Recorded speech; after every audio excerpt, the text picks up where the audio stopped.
अगर 1000 चींटियों को एक ब्लैक विडो मकड़ी से लड़ना पड़े तो असल में क्या होगा? क्या मकड़ी का जहर उन पर भारी पड़ेगा या चींटियों की इतनी संख्या ही उसे हरा देगी? खैर, इस वीडियो में मैं चींटियों की ताकत देखने के लिए इस और कई इंटरेस्टिंग सिचुएशंस को टेस्ट करने जा रहा हूँ। प्रॉब्लम बस इतनी है कि मेरे पास 1000 चींटियां नहीं है। शुक्र है मुझे एक ऐसी वेबसाइट मिल गई जो ठीक इन्हें ही बेचती है। और सबसे अच्छी बात यह है कि ये एक रहस्यमय प्रजाति है, जिसका मतलब है कि हमें शायद कुछ बहुत अच्छा मिल जाए। $300 की। चलो इसे कार्ट में डाल लेते हैं। और मैंने सबसे महंगा शिपिंग ऑप्शन चूज किया ताकि ये इंश्योर हो सके चींटियां शिपिंग के दौरान मरे नहीं। मैं बहुत ही एक्साइटेड हूँ। अगर मुझे अच्छी प्रजाति मिली तो ब्लैक विडो और बाकी सभी चीजों के खिलाफ इनका मुकाबला देखना बहुत मजेदार होगा। खैर, मैं उन्हें रिकॉर्डिंग रूम में ले आया और मैंने पैकेज खोला और जो मैंने देखा उससे मैं थोड़ा हैरान रह गया। क्या वो इसमें है? ओ माय गॉड, सच में लगभग 1000 चींटियां हैं। अच्छा, कम से कम मेरे साथ धोखा तो नहीं हुआ, क्योंकि वो एक मेडिसिन बॉटल में थी, इसलिए मैं उन्हें ठीक से देख नहीं पाया। तो मैंने एक ट्रांसपेरेंट डिब्बा लिया और उन सबको उसमें डाल दिया। देखते देखते 1000 चींटियों का असली आकार साफ दिखने लगा। और कम से कम मुझे लगता है ये 1000 तो है, मैं इन्हें गिनने नहीं वाला। और स्पीसीज को एनालाइज करने के बाद मुझे पता चला कि ये हार्वेस्टर चींटियां हैं, जिनके पास जहरीले डंक और बड़े जबड़े होते हैं। यानी मैं जो भी टेस्ट करने वाला था उससे वीडियो वाकई काफी दिलचस्प हो जाएगी। अब इन 1000 चींटियों को ब्लैक विडो मकड़ी से लड़ने के लिए हमें पहले इन्हें एक नेस्ट में लाना होगा। और हाँ, मिली है टेरा जार से। ये टेरा ग्रीन जैसा ही है, बस मैंने हरे रंग की जगह जार का इस्तेमाल किया है। चलिए मैं इन सबको इसमें डाल देता हूँ। तुम सब बेफिक्र हो जाओ, ये उस छोटी सी बोतल से तो कहीं बड़ा है। देखते ही देखते चींटियां मिट्टी के ऊपर चलने लगती हैं। अब आप सोच रहे होंगे कि चींटियों के लिए ये जगह काफी नहीं है, लेकिन असल में ये काफी है, क्योंकि ये खास तौर पर चींटियों के लिए बनाया गया है ताकि वो कांच के किनारों पर सुरंगें खोद सकें। और जैसे जैसे वीडियो आगे बढ़ेगा हम देखेंगे कि उनका घोंसला और भी ज्यादा बड़ा होता जाएगा। ज्यादातर चींटियां कांच पर चढ़ने की कोशिश में पागल सी हो रही थी, लेकिन उन्हें कुछ घंटों के लिए अकेला छोड़ने के बाद देख सकते हैं कि उन्होंने अपनी सुरंगों का जाल बिछाना शुरू कर दिया। हर चींटी सुरंगों से रेत के दाने उठाती, सतह पर आती, रेत गिराती और फिर वापस नीचे चली जाती। हजारों चींटियां मिलकर इस टाइम लैप्स फुटेज में सिर्फ 1 घंटे में ही काफी रेत खोद देती हैं। हाँ, चींटियों को अपना नेस्ट बनाते देखना वाकई मजेदार है और वीडियो के अंत तक नेस्ट को पूरी तरह से तैयार हो जाना चाहिए। जैसा कि आप जानते हैं, इन चींटियों को एक ब्लैक विडो मकड़ी के खिलाफ लड़ना है, लेकिन उससे पहले मैं चींटियों को फाइनल स्पाइडर बॉस के लिए तैयार करने के लिए कई तरह की ट्रेनिंग दूंगा। दूसरे नंबर पर हम देखेंगे कि वो कितनी जल्दी किसी शिकार को मार गिरा सकती हैं। मेरे पास यहाँ पर एक क्रिकेट है, ये मुझसे नफरत करते हैं। और जैसे ही मैंने क्रिकेट को पानी में डाला, नैनो सेकंड के भीतर ही चींटियां उस पर टूट पड़ेंगी। देखिए, है ना ये कमाल। मैंने सोचा था कि इसमें बस कुछ मिनट लगेंगे, लेकिन नहीं, ये क्रिकेट पहले ही नीचे गिर चुका था और उसमें जहर डाला जा रहा था। जैसे कि मैंने पहले कहा था, इन चींटियों में से हर एक के पास एक जहरीला डंक होता है, जो जाहिर तौर पर इंसानों के लिए इतना घातक नहीं होता, लेकिन क्रिकेट को जब 20 चींटियां बार बार डंक मारती हैं तो वो लगभग खत्म ही हो जाते हैं। अपने नेस्ट के पास खतरा देखकर चींटियां बिल्कुल मजाक नहीं करती और आप अगले 30 मिनट में देख सकते हैं कि क्रिकेट पूरी तरह से चींटियों से घिरा रहा। और मुझे लगता है कि उन्होंने उसकी एंटीना और बाकी हिस्सों को नोच कर खाना शुरू कर दिया होगा ताकि उसे बाकी कॉलोनी में बांटा जा सके। ये देखना काफी मजेदार था। खैर, काफी देर हो गई तो मुझे लगता है कि मैं जाकर इस बाल्टी को चींटियों के ऊपर रख देता हूँ ताकि उन्हें अंधेरा महसूस हो। मैं भी सोने जा रहा हूँ और उम्मीद है कि जब मैं उठूंगा तो यहाँ पर काफी सुरंगें होंगी। खैर ठीक है, सुबह मिलते हैं। और अगले 10 घंटों में चींटियों ने अपनी सुरंगों को पहले से कई ज्यादा बड़ा और जटिल बना लिया और पीछे की तरफ उन्होंने बिल्कुल नीचे तक सुरंगें बना रखी थी। खैर, चींटियों सुबह के 8 बज गए हैं और इसका मतलब है कि समय आ गया है। जैसे कि आप देख सकते हैं, अलार्म बज रहा है। ये तीसरी चुनौती का समय है। चलिए इन चींटियों को और भी ट्रेन करते हैं। इस ट्रेनिंग के लिए मुझे एक बदकिस्मत चींटी को उठाकर ले जाना होगा आंट लायन के पेट में। अगर आपको नहीं पता कि आंट लायन क्या होता है तो इसे देख लीजिए। बस एक छोटा सा कीड़ा जो लाखों वर्षों में विकसित होकर चींटियों को मारने में माहिर हो गया है। जब आप इन्हें जमीन पर रखते हैं तो वो खुद को जमीन के नीचे खोदना शुरू कर देते हैं और फिर खोदते रहते हैं। मेरे पास ऐसे 9 और हैं जिन्हें मैं इस पूरे टैंक में फैलाने वाला हूँ। और जैसा कि आप देख सकते हैं, वो सभी खोदते हुए जमीन में छोटी छोटी लाइंस बना रहे हैं। लेकिन कुछ घंटों के इंतजार के बाद आप देख सकते हैं कि हर आंट लायन ने जमीन में अपने छोटे छोटे गड्ढे खोद लिए हैं। और जब कोई चींटी गलती से इसमें गिरेगी तो वो जलकर राख हो जाएगी। ठीक है चींटी, मैं यहाँ तुम्हें स्टार्टिंग में रख रहा हूँ और एंड में मैं ब्रेड के कुछ टुकड़े रख रहा हूँ ताकि अगर तुम बच जाओ ताकि तुम उन्हें वापस कॉलोनी में ले जा सको। और बिना देर किए मैंने चींटी को छोड़ दिया। देखते हैं कि क्या वो कॉलोनी को खिलाने के लिए ब्रेड ले जा पाती है।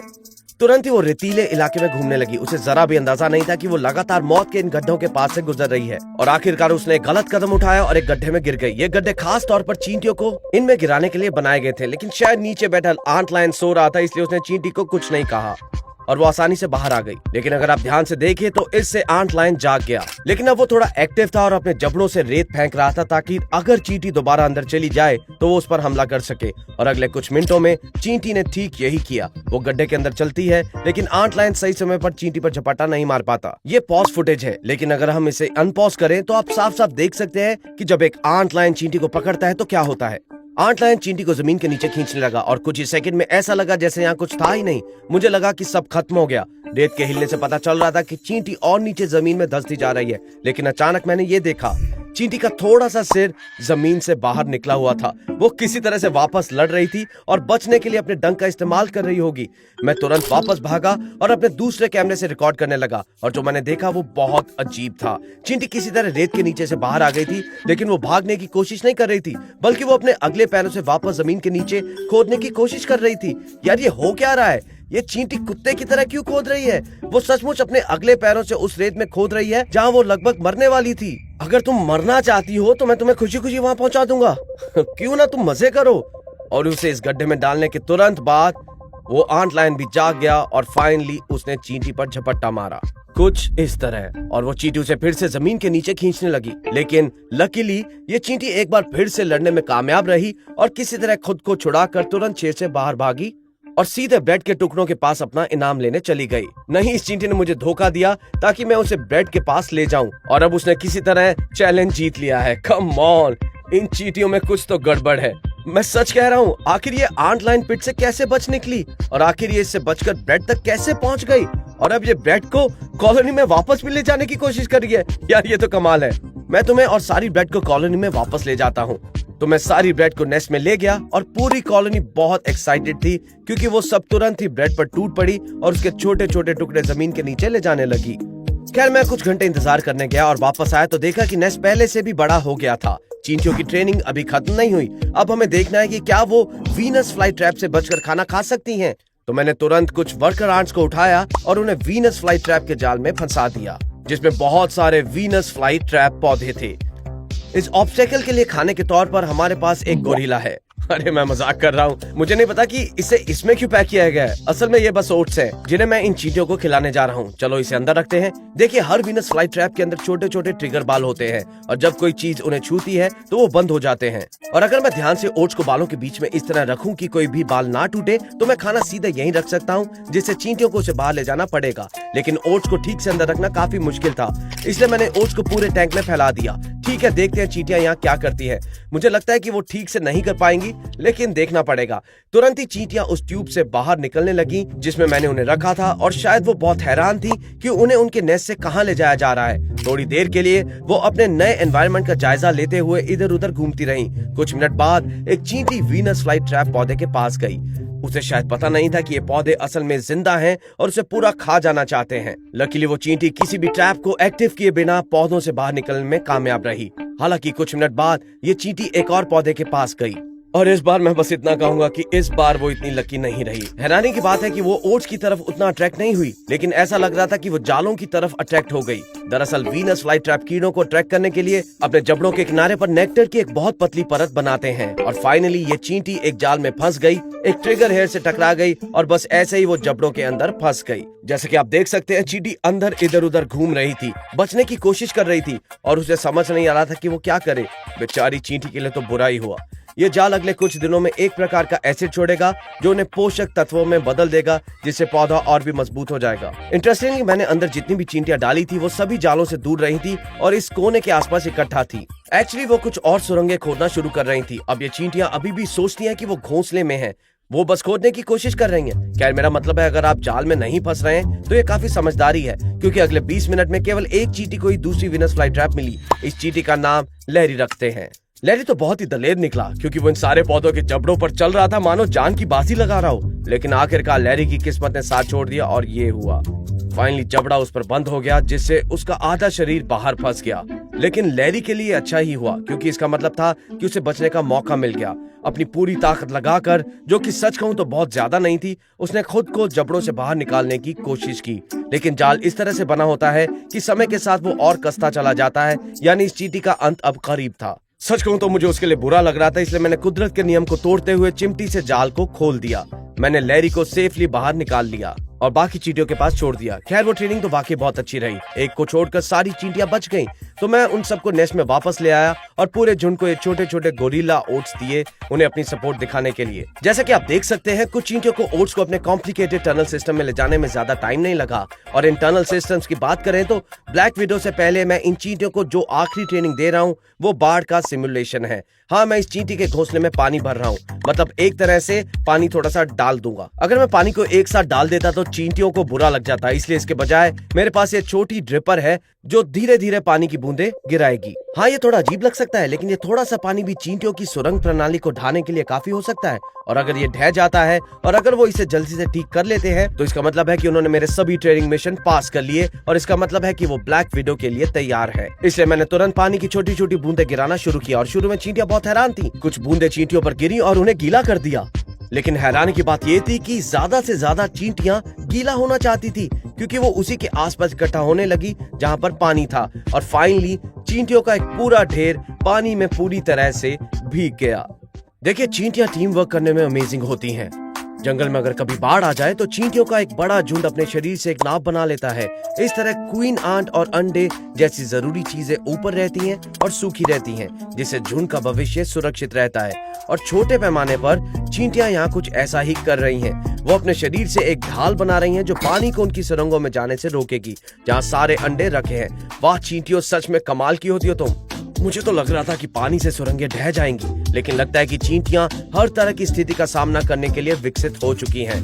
मैं इस पानी को हटा देता हूँ, मैं इसे और नुकसान नहीं पहुँचाना चाहता। तुम चींटियों ने साबित कर दिया कि तुम वाकई बहुत काबिल हो। इन्होंने झटपट क्रिकेट को मार गिराया, आंट लाइन्स के झुंड से बच निकले, वीनस फ्लाई ट्रैप से बच गई और यहाँ तक कि बाढ़ से भी बच गई। और इस पूरी प्रोसेस के दौरान इन्होंने एक शानदार घोंसला बनाया जिसमें चींटियों की एक फलती फूलती कॉलोनी है। ये चींटियां मेरी ब्लैक विडो के लिए पूरी तरह तैयार है। वैसे ये मेरी आखिरी ब्लैक विडो है, क्योंकि मेरी बाकी वीडियो की सभी ब्लैक विडोज भाग चुकी हैं। प्लीज मेरी मॉम को मत बताना।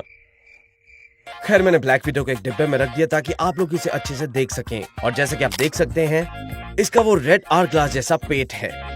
ऑलराइट गाइस, रुको, माफ करना, ये मेरा पेट्रोबॉट है ब्लैक विडो। ये असली नहीं है। असली वाली ब्लैक विडो तो ये रही। जैसा कि आप देख सकते हैं, ये बहुत ही डरावनी है और इसके चमकदार काले पेट के नीचे रेड आर ग्लास का निशान है। इनमें बहुत ज्यादा जहर होता है, इसलिए अगर ये एक भी चींटी को काट ले तो समझ लो कि उसका काम तमाम। खैर, ये रहा वो टैंक जहां आखिरी लड़ाई होगी। मैं अपने बैकयार्ड से कुछ लकड़ियां लेकर आया हूँ, फिर मैंने ब्लैक विडो को उसमें डाल दिया। तुरंत ही वो लकड़ियों पर चढ़ने लगी और मैं थोड़ी देर इंतजार करता रहा जब तक उसने आराम करने के लिए कोई अच्छी जगह ढूंढ ना ली। जैसे ही उसने आराम किया, मैं चींटियों के घोंसले के पास गया और काफी सारी काम करने वाली चींटियों को एक ट्यूब में इकट्ठा किया ताकि हम लड़ाई शुरू कर सके। चलो इन चींटियों को अंदर डालते हैं, खेल शुरू करो। देखते ही देखते चींटियां नली से निकलकर रेत पर दौड़ने लगी। जब लगभग सारी चींटियां रेत पर पहुंच गई तो कुछ चींटियां काली मकड़ी की ओर बढ़ने लगी, जो अभी अभी उनके ठीक ऊपर डंडियों पर बैठी थी। लेकिन मैं झूठ नहीं बोलूंगा, मैं बहुत इम्पेशेंट हूँ और लड़ाई शुरू होने का इंतजार नहीं कर पा रहा था, इसलिए मैंने खुद डंडी उठाकर मकड़ी को चींटियों के पास गिरा दिया। देखते ही देखते मकड़ी इधर उधर भागने लगी और मेरे अलावा किसी भी चींटी ने उस पर ध्यान ही नहीं दिया। इससे मकड़ी का पैर फड़फड़ा गया और वो डरकर भाग गई।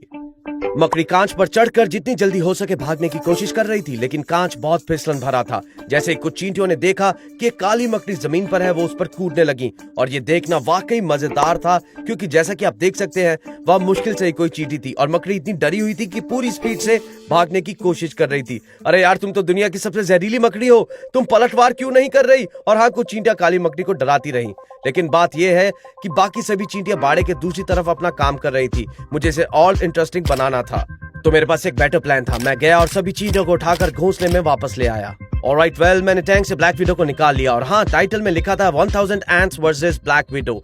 तो चलिए इसे 1000 चींटियों के सामने आजमाते हैं। मैंने स्पाइडर को अंदर डाला और वो तुरंत पागलों की तरह इधर उधर भागने लगी और जाहिर है चींटियों ने नरमी नहीं दिखाई। हर एक वर्कर आंट सतर्क हो गई और मकड़ी पर टूट पड़ी। उसे अपने जबड़ों से पकड़ लिया और बार बार डंक मारने लगी। ये तो अटैक ही करती जा रही हैं। ये तो उस पर बिल्कुल भी तरस नहीं दिखा रही। जैसे कि आपने क्रिकेट के केस में देखा, चींटियां अपने घोंसले में किसी से छेड़छाड़ नहीं करती और मैं काफी सरप्राइज हूँ कि ब्लैक विडो को पलटवार करने का मौका भी नहीं मिला। ये वाकई आश्चर्यजनक है कि चींटियों ने कितनी जल्दी उसे पकड़ लिया और खाना शुरू कर दिया। और हाँ, बस आखिरकार यही हुआ और इससे आपके इस सवाल का जवाब मिल जाना चाहिए कि लड़ाई में कौन जीतता है। 1000 चींटियां निश्चित रूप से जीतती हैं और वो लगभग हर चीज को हरा देती हैं। चींटियों को एनिमल किंगडम का सीक्रेट किंग भी कहा जाता है, क्योंकि दुनिया भर में अरबों चींटियां मौजूद हैं। एक आखिरी बात, सभी बच्चों, परिवारों और पेरेंट्स के लिए मेरा एक जरूरी मैसेज है, क्योंकि नई हॉरर एक्टिविटी बुक अभी रिलीज हुई है।